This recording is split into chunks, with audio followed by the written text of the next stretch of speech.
Congressman, James T. Hodgkinson is a name that nobody knows. Nobody, right. If you walk down the street, you say it, nobody has any clue who it is. It should be one of the most infamous names in all of American history.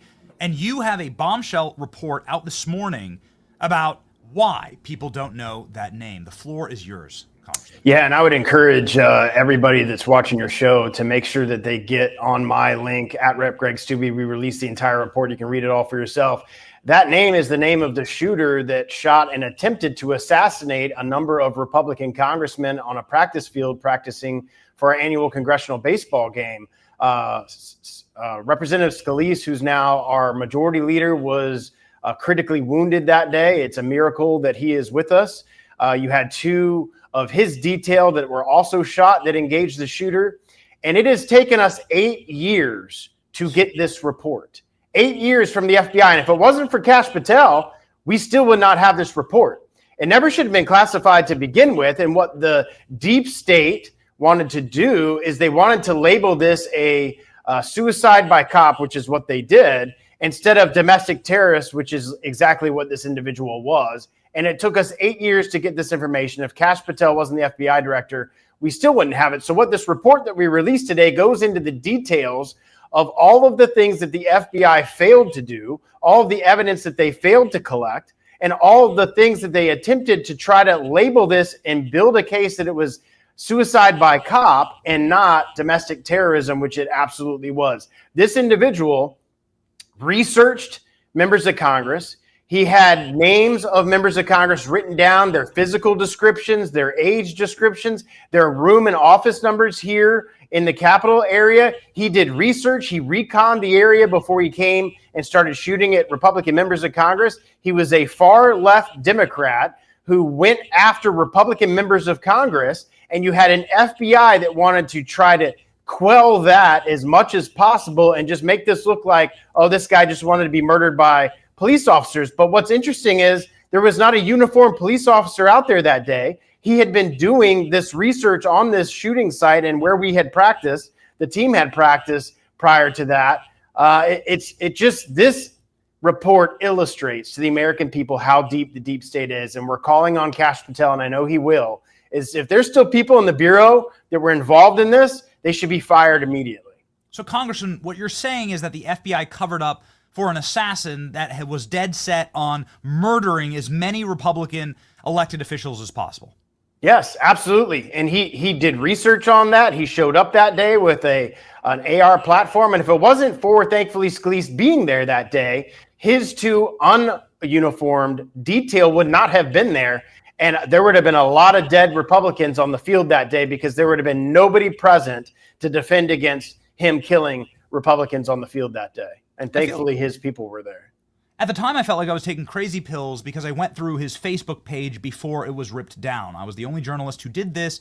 That's why his name will be emblazoned in the back of my skull for the rest of time, because I saw that he was sharing MSNBC links, far left-wing propaganda outlets. Mm-hmm. He was sharing memes against President Trump. He was a vicious anti-Trump activist, pro-left-wing MSNBC radicalized activist. Yet no congressional Republican had the balls to say that. Instead, Congressman, there was a Paul Ryan, limp-dicked Paul Ryan sings Kumbaya with Nancy Pelosi on the House floor.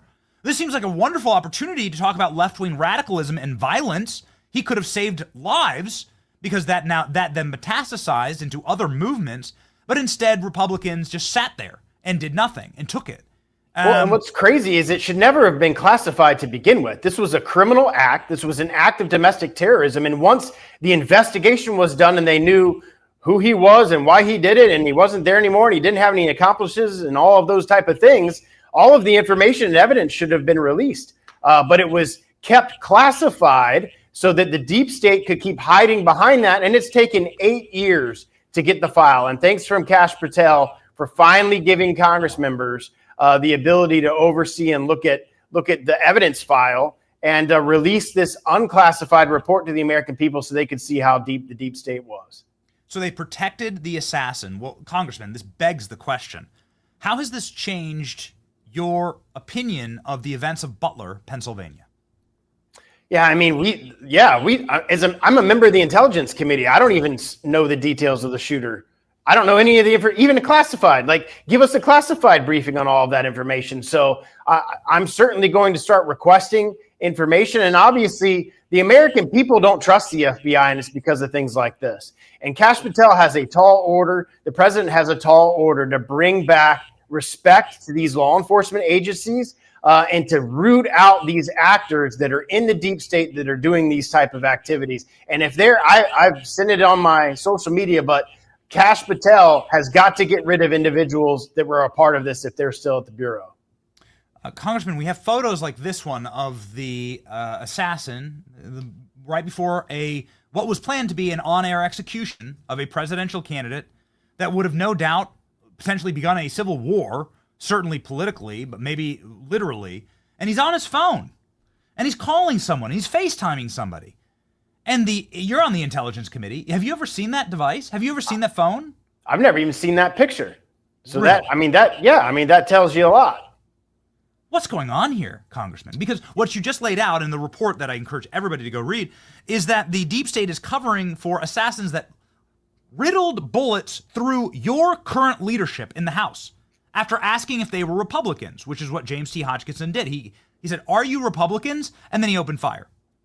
Yeah, not only that, he was doing research. I mean, he showed up the day before and days in advance and made sure that that's who was there, had physical descriptions of the members that he wanted to assassinate. I mean, this guy spent some time. He had a plan. And this argument that it was death or suicide by cop is such a lie, because in the evidence file, he had his escape route. He had places where he was going to go. He had plans as to how he was going to escape and where he was going to go that day. So how in the world would it be suicide by cop when you have evidence that he has plans of how he's going to escape and where he's going to go and what he's going to do? It's absolutely amazing how deep the deep state is. And it's crazy to now be in Congress and to see it with your own eyes. And hopefully the American people will see it with their own eyes. But thank God we have President Trump. Thank God Kash Patel's there. And yeah, there it is right there. I mean, right there's the list of the members, their descriptions, where their offices were.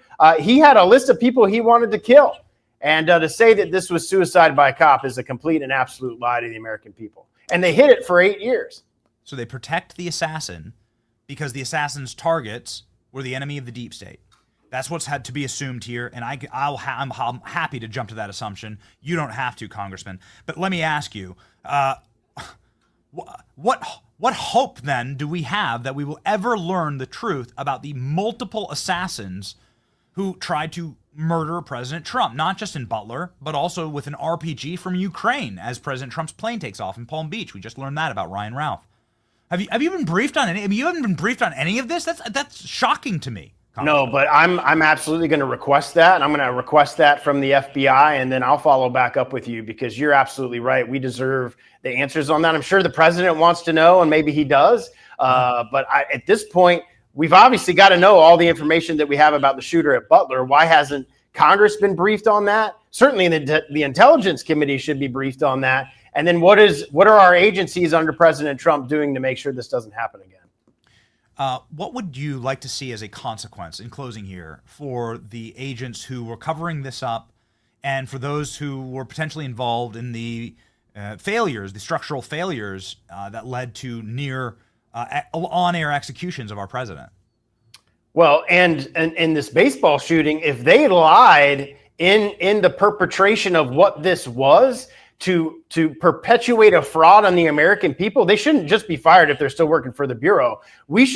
Pam Bondi should look at things to go after them for obstruction of justice, the type of things that they could be criminally held liable. These are FBI agents that are supposed to be protecting America and certainly protecting members of Congress. And if they are manipulating evidence to fit their narrative, their political narrative, there should be criminal penalties for that.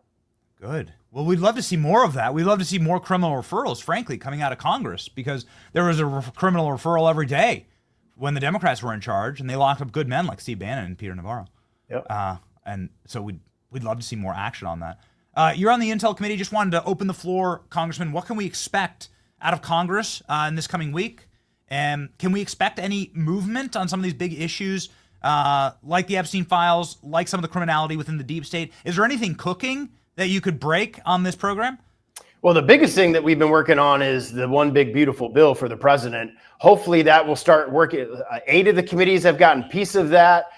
Next week, hopefully, we don't know for sure, but hopefully E&C and Ways and Means, the committee I serve on, will start preparing in earnest to try to get that done so we can get to the goal of getting that bill past the House by Memorial Day so it can get to the Senate. And hopefully, God willing, President Trump can sign that on the 4th of July. If we can get it there, it would be one of the most biggest historic pieces of legislation to ever come through the Congress. So we've been working very hard to get that done for the president.